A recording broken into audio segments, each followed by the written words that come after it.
On the cover of Forbes' March issue, Ethan Carter commands the page a sharply tailored black suit, a resolute gaze, and a half-smile radiating the confidence of a man accustomed to making billion-dollar decisions. At 38, Ethan is the brightest star in New York's financial world. His hedge fund Carter Capital just closed a historic multi-billion-dollar deal, elevating his reputation from seasoned investor to a symbol of power. But the dazzling flash of cameras hides a void in Ethan's life.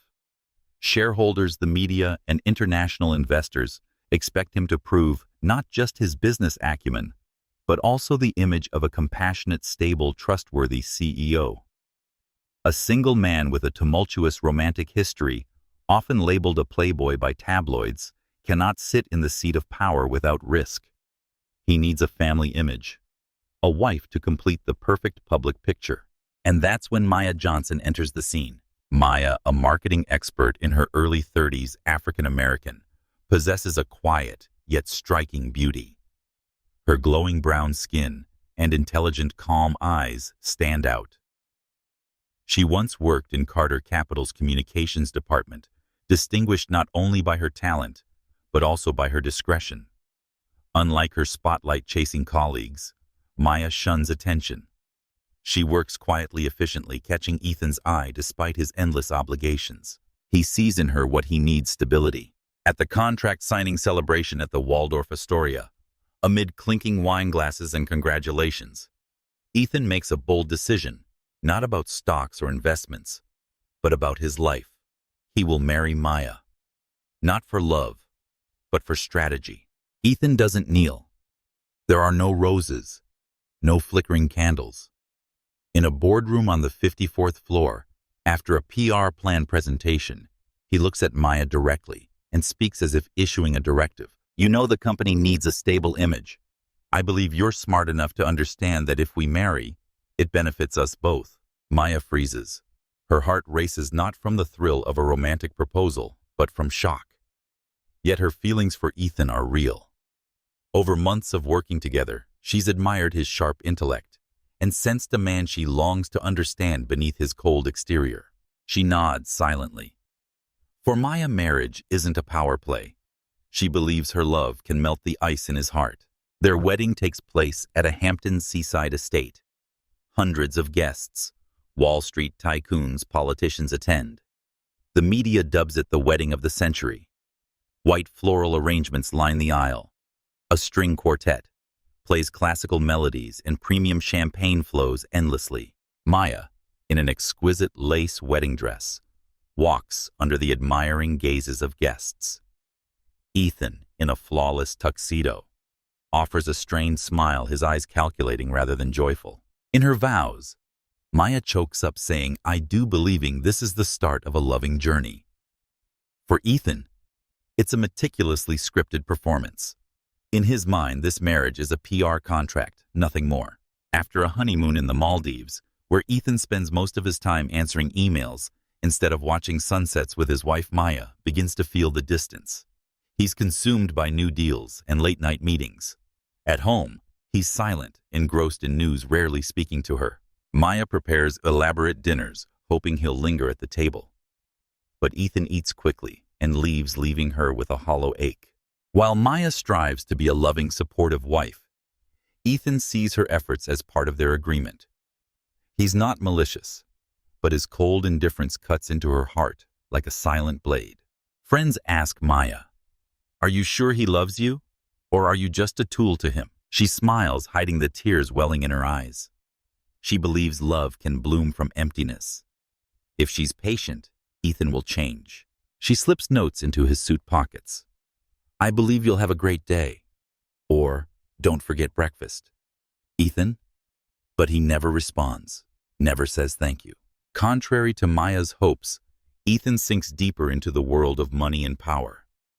Pressure from shareholders, media scrutiny, and his ambition to outpace rival funds leave him no time to care for anyone, including his new wife. To Ethan, marriage is a shield. When he holds Maya's hand at charity galas, the press praises him as a changed man, mature with a stable family. He nods, smiles, but in his heart, he's never truly entered this marriage. One Friday evening, Maya prepares an elaborate dinner: beef in red wine sauce, a vegetable salad, and Ethan's favorite red wine. She hopes he'll stay and share something about his day. But as he sets down his fork, Ethan says coldly, "I'm flying to London tomorrow for an important meeting. You don't need to come. This doesn't concern you." Maya is stunned. Her eyes glisten, but she forces a smile. "I understand." In that moment, she realizes to Ethan, this marriage is just a strategy. And she, pouring her heart into loving him, has been speaking into a one-sided void. Outside the window, Manhattan glows with millions of lights, a city of ambition and power intertwined. But in the lavish penthouse of Carter Capital, a young woman sits quietly before a cold dinner, wondering, can love warm the heart of an icy billionaire? Meanwhile, Ethan steps into his office, his gaze fixed on the endless skyline. He doesn't know that this marriage, meant as a mere strategy, will become the fateful knot that changes his life forever. After the wedding, the media lavished praise on Ethan Carter, hailing him as New York's new compassionate CEO icon. Across headlines, images of him holding Maya's hand were ubiquitous, a polished white billionaire, alongside his intelligent, reserved African-American wife, a symbol of diversity and inclusion that the public adored. Carter Capital's stock soared within 2 weeks of the wedding. Major shareholders beamed with satisfaction. New contracts flooded in from Europe, the Middle East, and Asia. Ethan achieved his initial goal: marriage as a tool of power. For Ethan, the marriage was a winning move, but not enough. He craved more: to transform Carter Capital into the world's leading hedge fund. In closed-door meetings, he told his executive team, "The media bought this image. Now we use it as a springboard to penetrate the most conservative markets. They can't resist a CEO with a happy family and a strong, intelligent wife." Maya sat at the end of the table, listening silently. She smiled, but her heart sank. To Ethan, she wasn't Maya, the woman he chose for love. She was just part of the strategy. One spring morning, Maya discovered she was pregnant. She stared, trembling, at the test stick with 2 red lines. Joy and fear intertwined. Joy at the prospect of motherhood, fear of how Ethan would react. That evening, she placed her hand on his during dinner. "Ethan, I have something to tell you." He looked up, his eyes still heavy with exhaustion from a day of intense meetings. "I'm pregnant." For a moment, Ethan froze. But instead of a smile or an embrace, his lips tightened. He set down his knife and fork, the clink echoing coldly across the table. "Maya, you know now's not the time. We're in the middle of the London deal. A child will ruin everything. You need to end this." Maya stared at him. "You want me to have an abortion?" Ethan nodded as coldly as if making an investment decision. "I can't let a child derail my career right now. You're smart, you understand. We have a future ahead. When things stabilize, we can reconsider." Maya felt her heart tear apart. She had believed this marriage, though born of strategy, could grow into love. But in that moment, she realized to Ethan everything, even the life inside her, was just a number on his power chessboard. The lavish penthouse was cloaked in silence. Maya lay in bed, clutching her stomach, tears falling endlessly. She whispered, "Baby, I'm sorry. I don't know what to do." Meanwhile, Ethan sat alone in his office, flipping through reports. But his eyes were vacant, his mind blank. He recalled his father's words, "A real man doesn't let emotions get in the way. Love only weakens you." He believed he was doing the right thing. Yet a strange void began to form in his heart, like a nameless shadow. In the days that followed, Maya lived in a haze. Ethan arranged an appointment at an upscale private clinic. He didn't ask if she agreed, simply handed her the schedule. Outside, Carter Capital's stock continued to climb. The press dubbed Ethan the modern-day King Midas.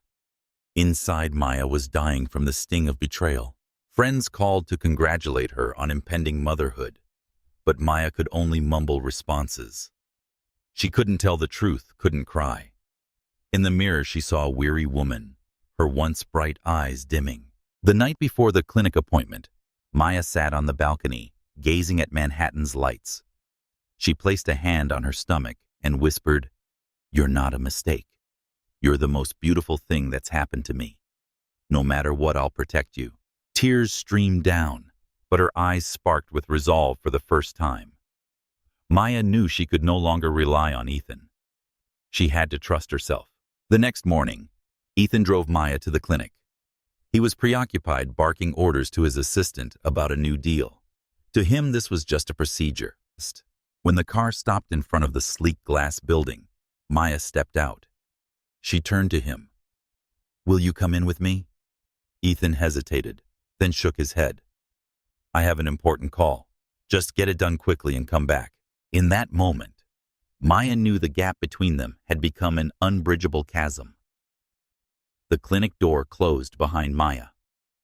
Outside, Ethan continued his call with shareholders, his face impassive, unmoved. He didn't know this decision would become an irreparable crack in a marriage already devoid of love.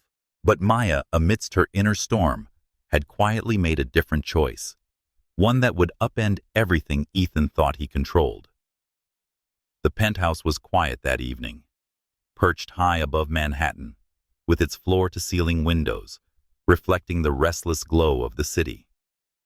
Outside, the streets pulsed with ambition, yellow cabs honking skyscrapers blazing like torches in the night. Inside, however, silence sat between Ethan and Maya, like a third guest at the dinner table. Maya had prepared roasted chicken with rosemary, his favorite, and set the table with candles, though she knew he rarely noticed such details. She hoped naively, perhaps, that he might look at her tonight, really look at her, and see the woman who still loved him despite the cracks widening in their marriage. But Ethan barely touched the food. He scrolled through emails on his phone, his jaw tight, his mind somewhere between London and Dubai, thinking of mergers and capital flows, rather than the woman across from him. When at last he set the device down, the words that fell from his lips were as sharp as glass. "I want a divorce." Maya froze. For weeks she had sensed the inevitable, the late nights at the office, the growing coldness in his tone, the way he treated her presence as a business arrangement rather than a partnership. Still, hearing it spoken aloud felt like a blade cutting through the last fragile thread holding them together. She raised her eyes, slowly steadying herself. There was no anger in her gaze, no dramatic outburst, just a deep weariness. "You never loved me," she said softly. It wasn't a question. Ethan leaned back, loosening his tie, as though the admission cost him nothing. "My heart was never in this, Maya. You must have known. You were perfect for the image I needed, but—" He trailed off, shaking his head. "Love has nothing to do with it." The words hung in the air, heavy, merciless. "Ultimatum." Maya did not cry. She had shed too many tears alone on the balcony, whispering promises to the child growing inside her that no one else yet knew about. Instead, she stood up quietly, collected her plate, and carried it to the sink. Her calm unsettled Ethan. He had expected shouting accusations, maybe even pleading. But the stillness in her movements was worse than any storm. It was the silence of a woman who had already mourned what was lost long before this conversation. When she returned, she draped a shawl over her shoulders and stepped out onto the balcony, leaving him alone at the glittering table. Ethan poured himself another glass of wine, trying to ignore the strange hollowness settling in his chest. 2 days later, Maya felt the dizziness, then the nausea, then the unmistakable knowledge her body whispered before any test confirmed it. She was pregnant. In the bathroom, she stared at the small stick, with its 2 bold lines, her heart pounding against her ribs. It should have been joy. Instead, it was a storm of fear, tenderness, and determination. She pressed her palm to her stomach and whispered, "I won't let him erase you." That night she told Ethan. He had just returned from another late meeting, the smell of cologne and exhaustion clinging to him. She stood in the middle of the room, her voice steady. "I'm pregnant." Ethan's expression flickered shock, then disbelief, then something harder. He let out a short, nervous laugh. "No, you must be mistaken." "I'm not," she replied. For a moment, silence thickened between them. Then his voice cut through like a whip. "Get rid of it. Maya, I won't stay for a mistake I didn't choose." Her throat tightened, but she did not beg, did not fight. She simply said, "All right, I'll take care of it." He sighed in relief, as though she had agreed to remove an obstacle from his carefully laid plans. He didn't see the flicker in her eyes, the quiet vow that had already formed in her heart. From that night on, Maya understood that her marriage was truly over. Whatever remnants of hope she had clung to, dissolved under the weight of his cruelty. Ethan had not only rejected her love, but the life growing inside her. Yet she also understood something else. She no longer owed him her pain. She would not give him the satisfaction of seeing her broken. She would carry her child in secret, shielded from the man who saw it as a threat rather than a gift. When Ethan spoke of lawyers and settlement papers, she only nodded. When he asked if she had scheduled the clinic, she whispered yes, though her heart screamed no. On the morning he left for London, Ethan paused at the doorway with his suitcase in hand. He looked back at her once, as if expecting her to crumble to chase after him, to fight for what was already gone. But Maya simply stood by the window, her posture graceful, her eyes unreadable. "Safe travels," she said quietly. It was the last time they spoke as husband and wife.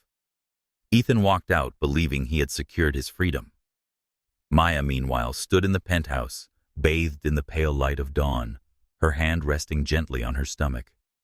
She whispered to the child within her, "From now on, it's just you and me. And that's enough." Thus ended their marriage, not with flames of passion, but with the slow suffocation of silence, indifference, and a final blow of cold rejection. Ethan thought he had won unshackled from the obligations of a union he never wanted. But he did not yet know that his greatest reckoning was still to come 8 months later, when he would see Maya again, radiant and pregnant, and realize the devastating truth: she had never gone through with the abortion. The penthouse felt emptier after Ethan's departure. He had flown to London to secure another billion-dollar merger, and for the first time, Maya realized she didn't feel abandoned, she felt free. The silence was no longer suffocating. It was liberating. Yet freedom carried its own weight.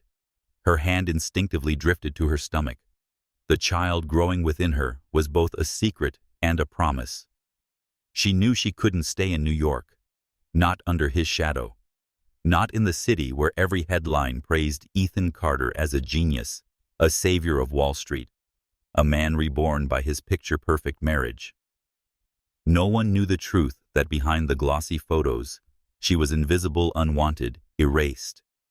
If she stayed, Ethan would eventually discover the truth, and he would try to destroy it. She couldn't risk that. So, she disappeared. Maya spent one final evening in the penthouse, moving silently through the marble-floored rooms. She packed lightly a suitcase with clothes, a few books, a folder with her diplomas and certificates. She tucked the ultrasound photo into the side pocket, the tiny blur on the screen, her most precious possession. In the walk-in closet hung gowns worth thousands, shoes from Paris, handbags from Milan, all gifts that had meant nothing. She left them behind. They were part of Ethan's world, not hers. Before dawn, she placed her wedding ring on the kitchen counter, a small band of platinum cold under her fingertips. She didn't leave a note. What could she write? "I loved you, but you killed that love." No words would matter. At 5 a.m., when the city still dozed beneath a veil of mist, Maya wheeled her suitcase out of the penthouse and didn't look back. Yeah, She took a bus to New Mexico, where her grandmother Ruth lived, in a small adobe house on the outskirts of Santa Fe. The journey took days, the scenery shifting from steel towers to endless stretches of desert. Each mile put distance between her and the life she had known. Each mile made her breathing easier. When the bus finally pulled up at the dusty roadside stop, Ruth was already there. A stout woman with silver hair pulled into a bun. Ruth had the kind of presence that made strangers pause. She didn't ask questions when she saw her granddaughter step off the bus, eyes swollen from lack of sleep, carrying her whole life in a single suitcase. Ruth only opened her arms. "Come home, baby." The adobe house smelled of sage and bread baked in the clay oven. It was small, but warm, with terracotta floors and thick walls that kept out the desert heat. For Maya, it was sanctuary. The townsfolk didn't ask too many questions. They assumed she had come to recover from some heartbreak, and she didn't correct them. When someone asked if she had children, she simply murmured, "Not yet," and changed the subject. She spent her mornings helping Ruth in the garden, afternoons doing freelance digital marketing for small businesses in town. At night, she wrote in a journal for the baby letters filled with hope, fears, and promises. "I will give you the love I never received. I will build a world where you are wanted." One day at the clinic, the nurse placed a stethoscope against Maya's belly. The rhythmic thump-thump of her baby's heartbeat filled the room. Tears slipped down Maya's cheeks. Life was real. It was strong. Later, when a nosy neighbor asked if she had children before Maya lied, "Yes, but I lost him."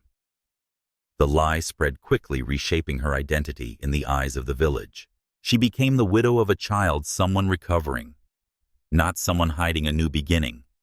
It was painful, but it kept her safe. Ethan's world couldn't reach her here. Still, Ethan haunted her dreams. Some nights she saw him in the penthouse, glass of scotch in hand, eyes cold as he told her to erase the life inside her. Other nights she remembered the early days when she thought she could melt the ice around him.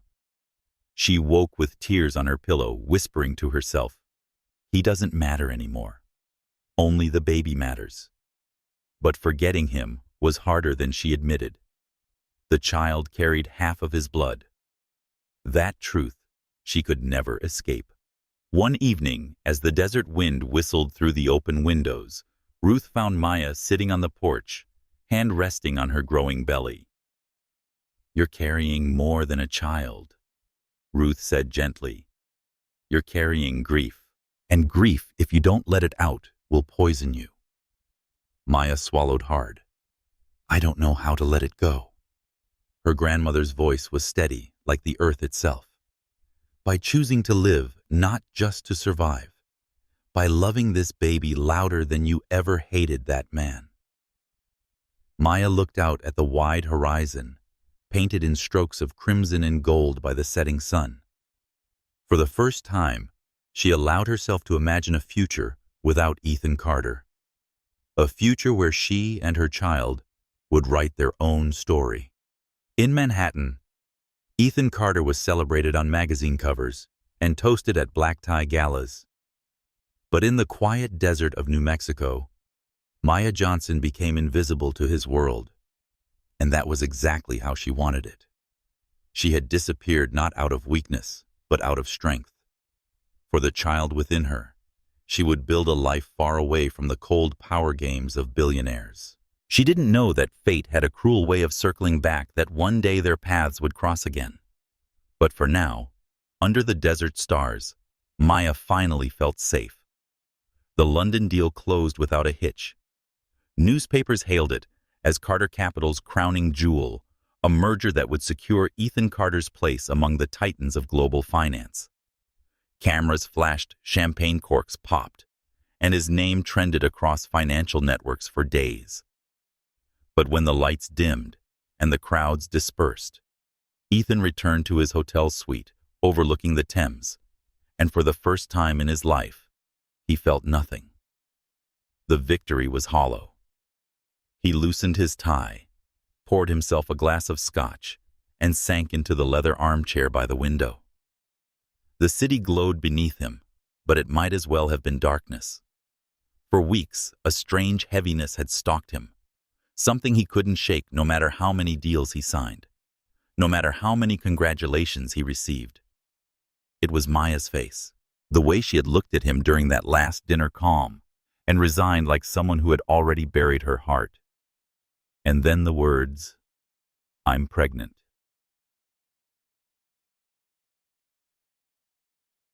At first he told himself it was relief. She would take care of it, and he could move forward unencumbered. That's what he wanted, wasn't it? A clean break. But every time he closed his eyes, he saw her standing in the center of the room, her voice steady, her hand protectively brushing her stomach.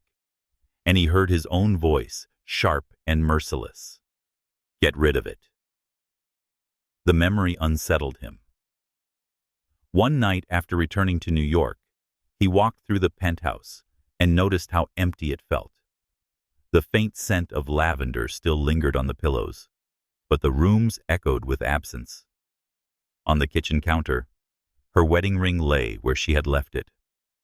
A small, cold circle of metal that weighed more than any billion-dollar deal. At gala dinners, Ethan wore the mask of success with practiced ease. He laughed at the right moments, shook hands firmly, and posed with politicians and philanthropists.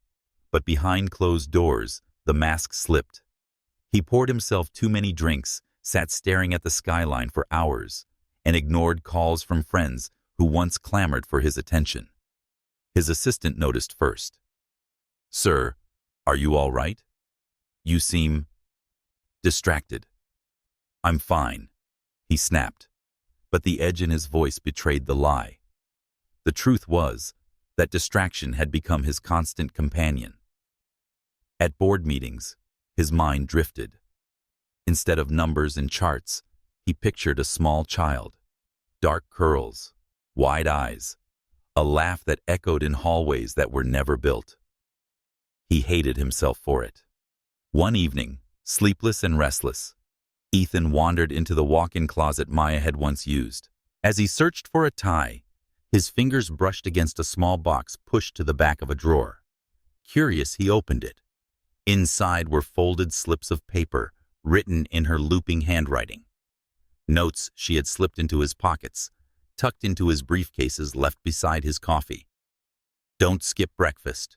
You'll need your strength today. I believe in you. Last night, you smiled in your sleep. It made me happy." He read each one slowly, his chest tightening. He had always dismissed them at the time, barely glancing at her efforts to bridge the gap between them. Now each note felt like a blade twisting deeper. At the bottom of the box lay one he had never seen before, folded neatly, as if she had hidden it. "If you ever truly love me, I hope there's still time." The words shattered him. Ethan sank to the floor of the closet, clutching the note, his body racked with sobs. It was not the dignified, controlled grief of a powerful man. It was raw, ugly, unrestrained. He wept for every moment he had pushed her away, every silence he had allowed to widen, every cruel word he had spoken when she had needed tenderness. For the first time in his life, Ethan Carter admitted to himself what he had always denied. He had been afraid of love, afraid that it would weaken him, that it would make him vulnerable. And in that fear, he had destroyed the only person who had truly cared for him. When the tears subsided, he stared at the city beyond the windows. For once, the skyline didn't inspire him. It mocked him. Towers of glass and steel rose like monuments to his ambition, but they offered no comfort. Days turned into weeks. Ethan tried to find her. He called her number, but it was disconnected. He drove to her old apartment only to learn it had been sold. He even reached out to her parents, but her mother hung up the moment she heard his voice. Maya had vanished as though she had never existed. The realization gutted him. He could acquire companies, move markets, bend politicians to his will, but he could not find one woman who no longer wished to be found. The dreams began soon after. Sometimes he saw Maya standing on the balcony of the penthouse, her hair lifted by the wind, her eyes filled with tears she never shed. Sometimes she handed him a child, small, fragile, perfect, only for both to dissolve into smoke before he could hold them. He woke drenched in sweat, gasping for air, the echo of a baby's cry lingering in his ears. During the day he threw himself into work, desperate to drown the ghosts. But the harder he tried, the louder they became. For the first time in his career, Ethan began to falter. Deals slipped through his fingers. Investors whispered about his distraction. His board of directors questioned his judgment. But Ethan no longer cared. Money, power, influence, all of it tasted like ash. He spent more time away from the office, wandering Central Park, sitting on benches as families strolled by with strollers and giggling children. He watched them with a hollow ache in his chest, thinking, that could have been me. The empire he had built still stood gleaming and indestructible. But Ethan Carter himself was crumbling. The shadow of regret followed him everywhere, into the boardroom, onto the streets, into his dreams. He had thought he had freed himself from obligation. Instead, he had shackled himself to emptiness. And somewhere far from Manhattan, in the quiet desert of New Mexico, the woman he had cast aside carried not just his child, but the possibility of redemption he no longer believed he deserved. Manhattan was unseasonably warm that autumn. The streets buzzed with life, and the air smelled faintly of roasted chestnuts from the vendors who lined Fifth Avenue. Ethan Carter moved through the crowd, unnoticed, his tailored suit and polished shoes blending into the endless tide of executives and tourists. He had left the office early, something unheard of for him. The board meeting had ended with yet another lecture about focus and leadership presence. But how could he focus when the world inside him had already collapsed? Numbers no longer held meaning. Deals were empty signatures on paper. That afternoon, searching for air, he wandered aimlessly until he stumbled into a quiet square he had never noticed before. Families lounged on benches. Children chased pigeons across the cobblestones.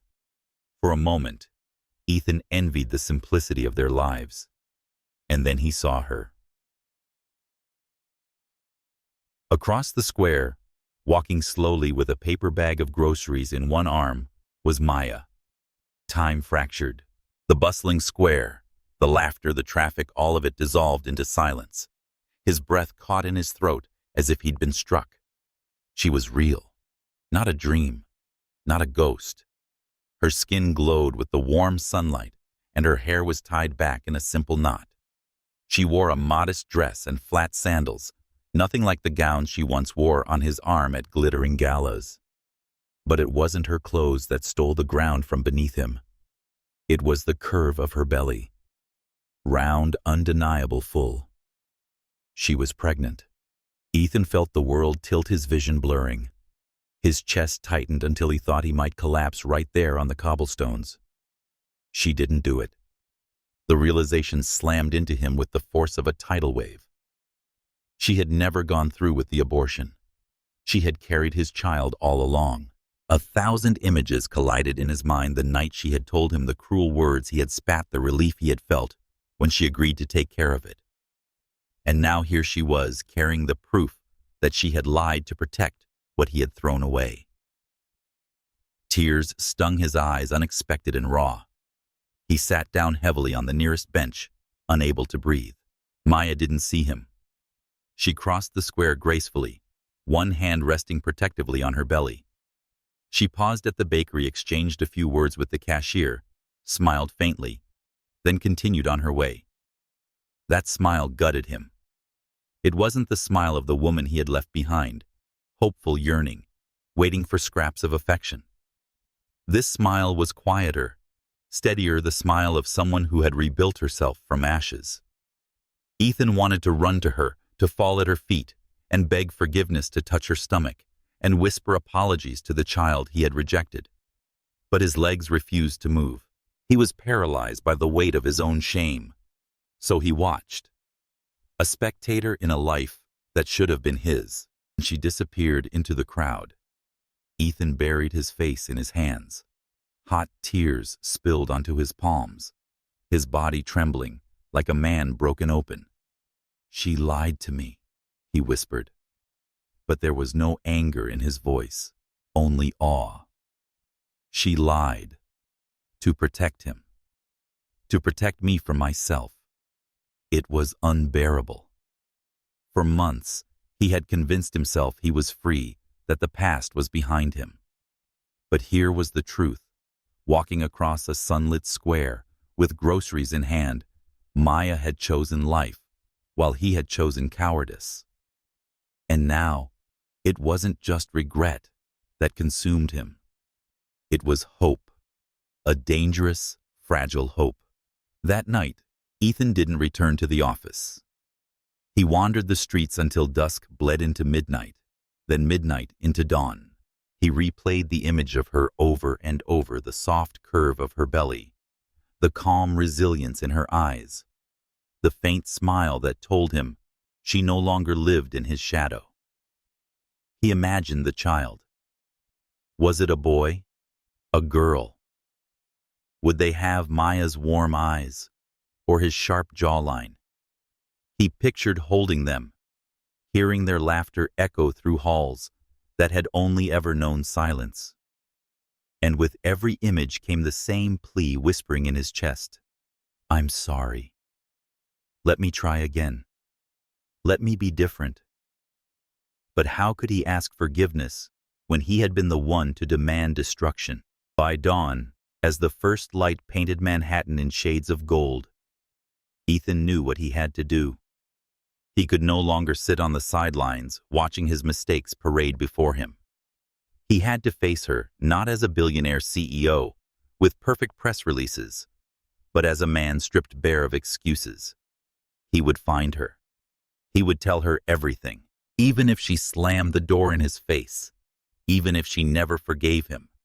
He needed her to know the truth, that he finally understood what love meant. That morning, he called his assistant and requested 2 days off. It was the first time in years he had ever stepped away from the empire he had built. For once, the fate of Carter Capital could wait. As the city stirred awake, Ethan Carter stood at the edge of a new precipice. The man who had once demanded control, who had believed love was weakness, was now ready to gamble everything on the chance to make things right. He didn't know where Maya lived, or whether she would even let him near her. But he knew one thing with unshakable certainty. He had seen her again, and the child she carried was his. And this time, he would not run. Ethan Carter had closed billion-dollar deals on 3 continents. He had walked into boardrooms where entire nations' economies trembled on his decisions. Yet nothing felt as terrifying as the choice he now faced to find Maya. The morning after their unexpected encounter in the Manhattan Square, Ethan sat at his desk, staring at the skyline that once fueled his ambition. His reflection on the glass looked older, wearier, hollowed out by months of regret. For the first time, Carter Capital was not at the forefront of his thoughts. Instead, one image consumed him, the curve of Maya's belly, her serene expression, the life he had once rejected. He could no longer pretend it was over. Finding her was harder than expected. Maya had vanished from New York with precision. Her phone was disconnected, her email accounts abandoned. Even her closest colleagues claimed they hadn't heard from her since the divorce.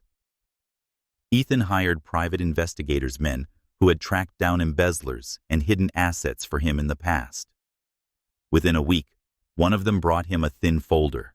Inside was a report Maya Johnson was living in Santa Fe, New Mexico, in a modest adobe home on the outskirts of town.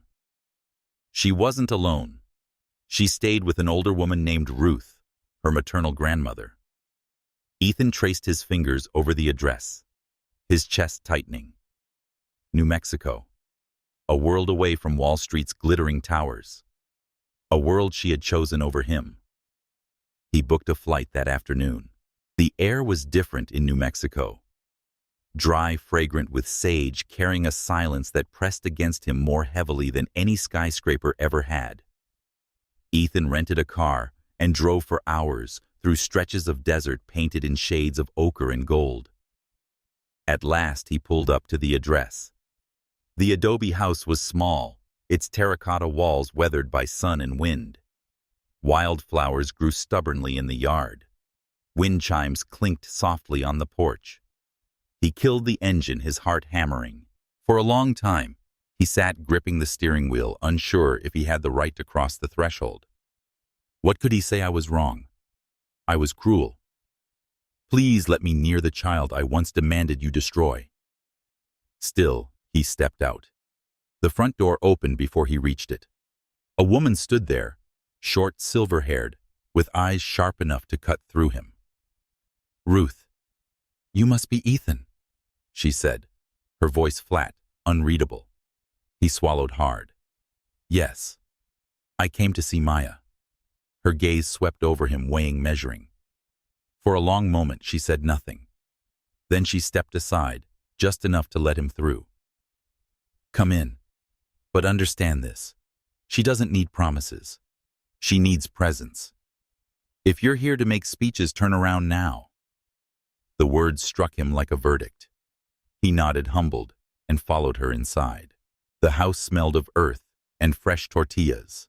A crucifix hung on his wall, alongside faded photographs of children and grandchildren. Ethan felt out of place, his polished shoes tapping against clay floors, his tailored suit too sharp for this soft, sun-baked world. Ruth led him to the kitchen, where the kettle whistled gently on the stove. She doesn't want to see you, Ruth said simply, but she'll have to eventually. Until then, you'll wait. Ethan lowered his head. I'll wait as long as it takes. Ruth studied him for a moment, then poured tea into a clay cup. Good. Because change isn't measured in days. It's measured in deeds. It wasn't until the next morning that Ethan saw her. He woke early in the small back room. Ruth had given him a narrow bed, a wooden wardrobe, the faint smell of cedar. At dawn, he heard footsteps in the kitchen and followed. Maya stood at the stove, stirring a pot, her back to him. Her hair was pulled into a loose braid, her simple dress flowing over her swollen belly. The sight of her so ordinary and so radiant nearly brought him to his knees. Good morning, he said softly. She stiffened but didn't turn. You don't belong here. I know, he whispered. But I had to come. Her spoon clattered against the pot. She drew a sharp breath. You told me to kill our child, Ethan. Do you think showing up here erases that? No, he admitted. His voice broke. It doesn't. Nothing can. I just want to be here now, in whatever way you'll allow. For a long time, she said nothing. Then she resumed, stirring her movements, sharp, controlled. We'll see, she murmured. Days bled into weeks. Ethan remained in the house, not as a husband, not even as a partner, but as a guest tolerated under Ruth's watchful eye. He learned to fetch water from the well, to fix the broken spigot in the yard, to sweep dust from the patio. He carried heavy baskets from the market, repaired a chicken coop, and chopped wood until his palms blistered. It was menial work for a billionaire, but strangely, it felt more real than signing a merger contract. Every nail hammered, every sack of flour carried, was a small offering. Not to prove his worth, he knew he had none, but to show his intent. At night, he lay awake, listening to the desert wind. For the first time in years, he prayed not for wealth, not for victory, but for forgiveness. he might never earn. One evening, Maya struggled to reach a jar on the top shelf of the pantry. She stretched, puffed, nearly gave up. Ethan, standing nearby, stepped forward. "May I help?" he asked, his voice careful, respectful. She hesitated, then slowly stepped aside. He reached up, retrieved the jar, and placed it gently in her hands. Their eyes met for a fraction of a second. Her gaze was wary, but not as cold as before. It wasn't forgiveness, but it was something. Ethan had once believed power came from dominance, from control. But in the quiet of New Mexico, he began to understand that true strength was in humility, in persistence, in showing up without expectation of reward. Maya still kept her distance, still shielded her heart. Yet with every day he stayed, every small act of service, a bridge slowly, painfully began to take form across the chasm he had created. For the first time in his life, Ethan Carter was not a CEO, not a billionaire, not a master of markets. He was simply a man trying to be present for a woman who no longer trusted him, and for the child he had once tried to erase. And for now, that was enough. The desert has a rhythm of its own. Days stretch long under the relentless sun, and nights arrive with a cool quiet that carries the weight of old secrets. For Ethan Carter, each sunrise in New Mexico was not another day lost, but another day to prove he could be different. Gone were the tailored suits and polished shoes. Ruth insisted he leave them folded in the wardrobe. "You can't scrub floors in Armani," she said dryly. Instead, Ethan wore faded jeans and work shirts. His sleeves rolled up his palms, blistered and raw. It was humbling, and it was necessary. Every morning he rose before dawn. While the roosters crowed and the sky blushed with the first streaks of gold, Ethan swept the patio, fed the chickens, and hauled water for the garden. At first, his movements were clumsy. He dropped buckets, fumbled tools, cursed under his breath. But with each day, his hands grew steadier, his back stronger. He chopped firewood until sweat soaked his shirt, repaired broken hinges, patched cracks in the adobe walls. The billionaire who once commanded empires now mended chicken coops with borrowed nails. And though he had once equated such work with failure here in the desert, it felt like penance, like prayer. Maya watched from a distance. She rarely spoke to him beyond necessity, but he knew she saw. Her eyes lingered longer than they once had, though guardedly, as if waiting to see when the act would collapse. In the evenings, Ruth set 3 plates on the wooden table. Maya sat across from Ethan, her belly rounded, her movements slower as the weeks passed. They ate in silence, broken only by the scrape of cutlery and Ruth's occasional murmur. Ethan longed to speak, to fill the space with apologies or confessions, but Ruth's warning echoed in his ears. She doesn't need promises. She needs presence. So he stayed quiet, not because he had nothing to say, but because he knew words could not heal wounds his actions hadn't yet mended. It began with small things. One afternoon, Maya dropped a basket of laundry in the yard. Before she could bend to gather the scattered clothes, Ethan knelt and picked them up, handing each folded piece back with care. She accepted them without a word, but her eyes softened, if only slightly. Another time she struggled with back pain, shifting uncomfortably as she prepared dinner. Ethan disappeared for an hour and returned with a wooden stool he had built himself. "For your feet," he said simply, setting it beneath the table. Maya hesitated, then rested her legs upon it. For the first time in months, she exhaled with relief.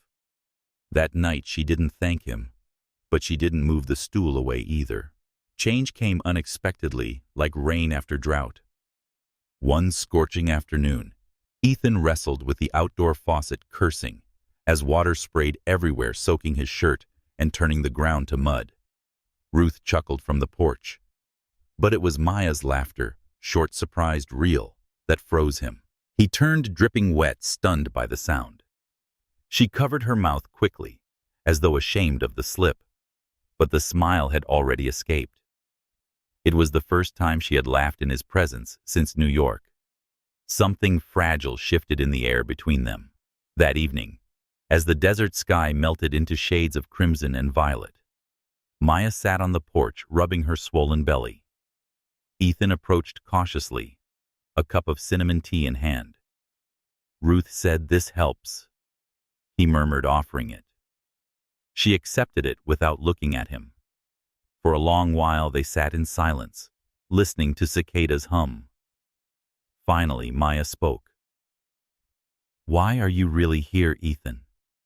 To soothe your guilt, to make yourself believe you're a better man." He swallowed hard.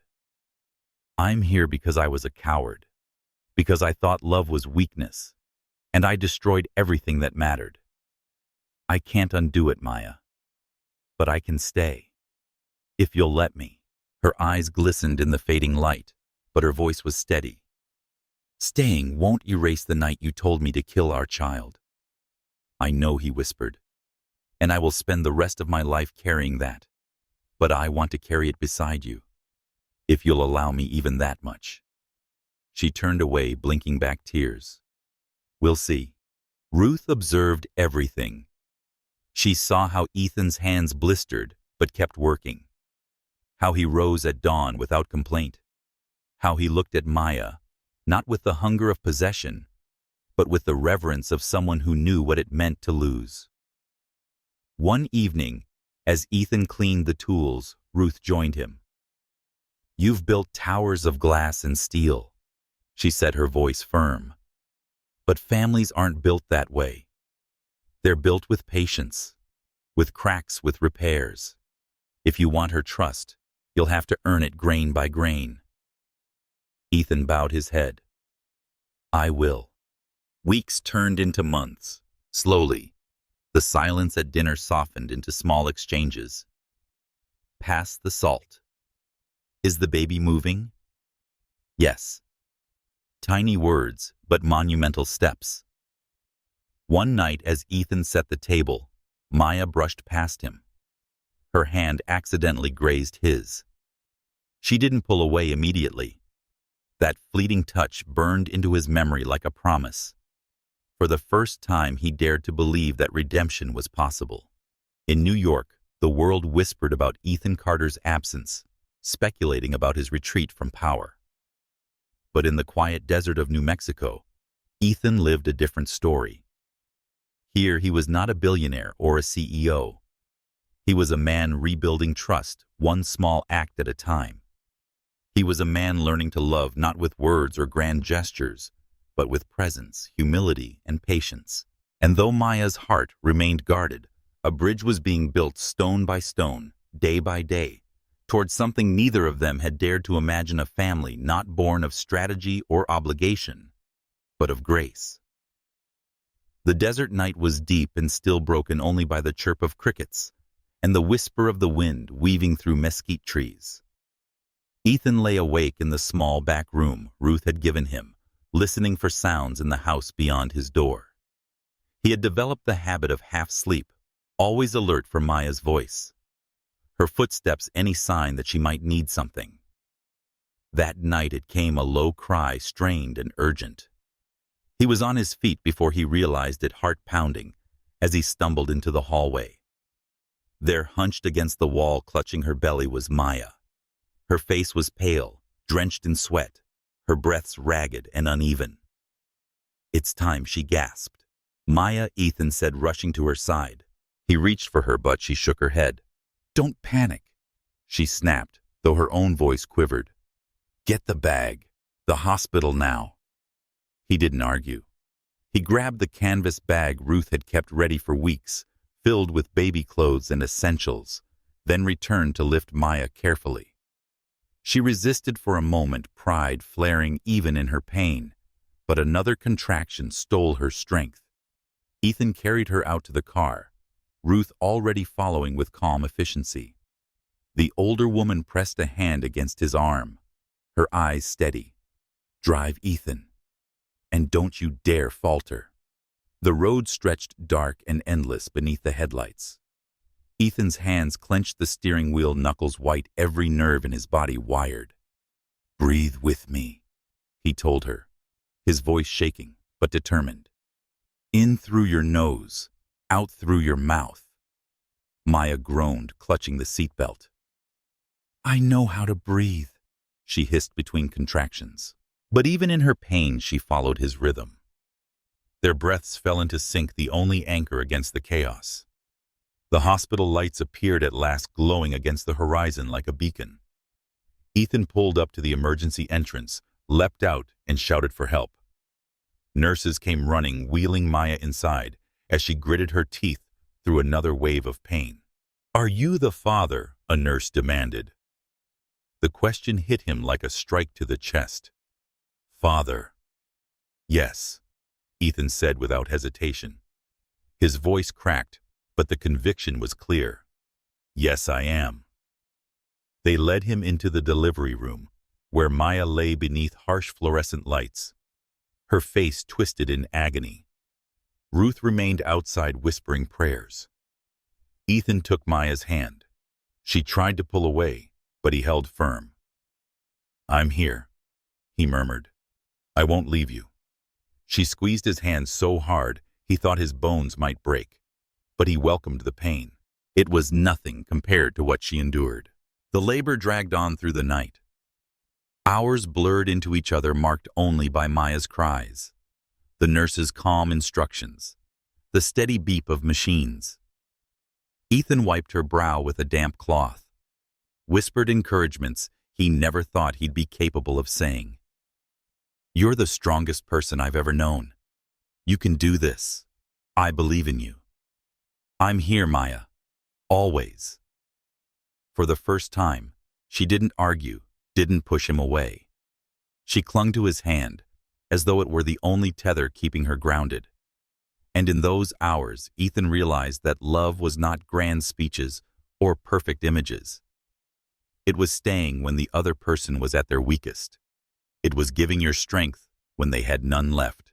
Then suddenly it happened. A sound split the air. Not Maya's cry, but a new one, sharp and fierce like the announcement of life itself. Ethan's chest seized. His vision blurred as he saw the nurse lift a tiny, wriggling body into the air. The baby's skin glistened. Her fists clenched her cry, demanding the world acknowledge her existence. "It's a girl," the doctor said with a smile. Ethan's knees nearly buckled. A girl. His daughter. The nurse swaddled the infant in a soft blanket and placed her gently into Ethan's trembling arms. She was impossibly small, impossibly real. He stared down at her, awestruck, his tears spilling freely. "Hello, little one," he whispered, his voice breaking. "I'm your father, and I swear to you, I'll never leave." Exhausted, drenched in sweat, Maya turned her head weakly to watch. For a moment, all her defenses slipped. She saw Ethan cradling their child, his face stripped of pride, power, or pretense. He looked like a man undone, remade by the tiny life in his arms. Their eyes met. Maya's were filled with exhaustion, but also something else, something softer, unspoken. He carried the baby to her side, gently placing the child in her arms. "She's perfect, Maya, just like you." Maya swallowed hard, rocking the infant against her chest. "Don't say things you don't mean." "I mean every word," Ethan replied. "For the first time in my life, I mean every word." Later, as dawn bled into the hospital windows, Ruth entered the room. Her gaze softened as she saw Maya cradling the baby, Ethan seated beside them, with exhaustion etched into his face. So Ruth murmured, approaching the bed, "Here she is, the future you both nearly lost." Ethan lowered his head. "Because of me." Ruth's eyes pierced him, but then she nodded slowly. "Maybe." but you're here now. And sometimes presence redeems what absence destroyed. Chapki. The baby slept peacefully, her small chest rising and falling, her fingers curled around Ethan's thumb. Maya leaned back against the pillows, too tired to argue, too full of wonder to dismiss what she saw. In that sterile hospital room, something fragile but undeniable began to form. Not forgiveness, not yet, but the first fragile thread of possibility. Ethan Carter, billionaire, master of markets, breaker of hearts, was now something else entirely, a father. And for the first time, he understood what it meant to truly fight for someone, not with wealth, not with power, but with love. The weeks after the birth unfolded in a haze of sleepless nights, soft cries, and the unfamiliar rhythm of caring for a newborn. The hospital had released Maya and the baby with a clean bill of health, and Ruth's adobe house quickly transformed into a sanctuary filled with lullabies, bottles, and whispered prayers. For Ethan, it was a world he had never known. The billionaire who once measured life in quarterly earnings and market expansions now measured it in ounces of milk-consumed minutes of uninterrupted sleep and the miraculous curl of his daughter's fingers around his own. On the second night at home, Ethan found Maya in the nursery Ruth had prepared. The baby slept in a wooden crib, lined with a sky-blue quilt Ruth had stitched by hand. Maya sat nearby, rocking gently, her face illuminated by the glow of a small lamp. "Have you chosen a name?" Ethan asked softly, standing in the doorway. Maya looked down at the infant, her expression tender but cautious. "I was thinking, Grace." Ethan felt his throat tighten. "Grace," he repeated as if tasting the word. "It's perfect." For a moment, the silence between them wasn't heavy. It was full, fragile, almost sacred. Every day brought new lessons. Ethan, who had once ordered assistants to handle the smallest details of his life, now learned the delicate art of diaper changes, the precise angle of a bottle, the soothing sway that calmed Grace's cries. He made mistakes. The first time he tried to swaddle her, she wiggled free within seconds, and Maya laughed despite herself. "You look terrified." She teased, her voice soft. The edges of old bitterness dulled for just a moment. "I am terrified," Ethan admitted, grinning sheepishly as he tried again. "I've negotiated with oil barons and politicians, but this is the hardest deal I've ever faced." Her laughter faded into a small smile, but it lingered long enough to give him hope. Ruth watched with quiet satisfaction. She saw how Ethan rose at dawn to fetch warm water, how he took the baby in his arms each night to give Maya a few hours of rest, how he no longer carried himself like a king expecting to be served. One evening, as Ethan stood in the yard rocking Grace under the starlit sky, Ruth joined him. "You're changing," she said simply. He nodded, his gaze fixed on his daughter's tiny face. "She makes me want to." Ruth studied him for a long moment before nodding. "Good. Because Maya doesn't need grand gestures. She needs proof. And this child," she glanced at Grace, "she'll see through you if you're lying. Children always do." Despite Ethan's efforts, Maya remained guarded. She allowed him into their daily life, but kept an invisible wall around her heart. At night, when she watched him cradle Grace with eyes full of wonder, something inside her stirred, but fear quickly smothered it. She remembered too well the man who had demanded she end this very life, now resting peacefully in his arms. Trust once broken was not easily rebuilt. Still, she couldn't deny that his presence lightened her burdens. And sometimes, when exhaustion overcame her, she would wake to find him sitting beside the crib, whispering softly to their daughter, "I'll never leave you, Grace. I'll never leave your mother again." Maya pretended to sleep during those moments, but her heart heard every word. Slowly, a rhythm formed in the house. Mornings began with the aroma of fresh tortillas Ruth prepared, while Ethan brewed cinnamon tea the way Ruth had taught him. Maya fed Grace, and afterward, Ethan would take her for a walk around the garden, pointing out flowers as though she could already understand. Afternoons brought chores, Ethan hauling water, Maya mending clothes, Ruth humming old hymns. Evenings ended with soft lullabies, the three of them gathered around Grace like guardians of a fragile flame. It wasn't perfect. Arguments still flared Maya's suspicion against Ethan's guilt-old wounds reopening without warning. But there were also quiet moments that hinted at something new, something worth fighting for. One evening, after weeks of tentative coexistence, Ethan returned from town with a small box. He found Maya sitting on the porch, Grace asleep in her arms. The desert sky stretched vast above them, painted in violet and silver. He knelt not as a billionaire, not as a man making promises he couldn't keep, but as someone stripped bare of pride. He opened the box.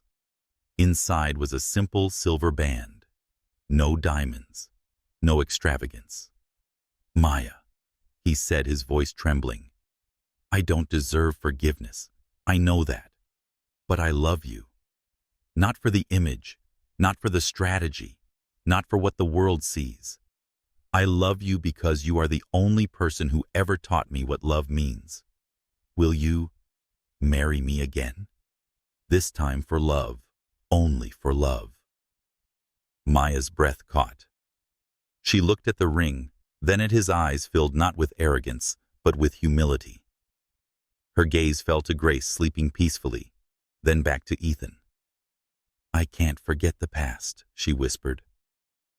"I don't ask you to forget," he replied, "only to let me prove every day that the future can be different."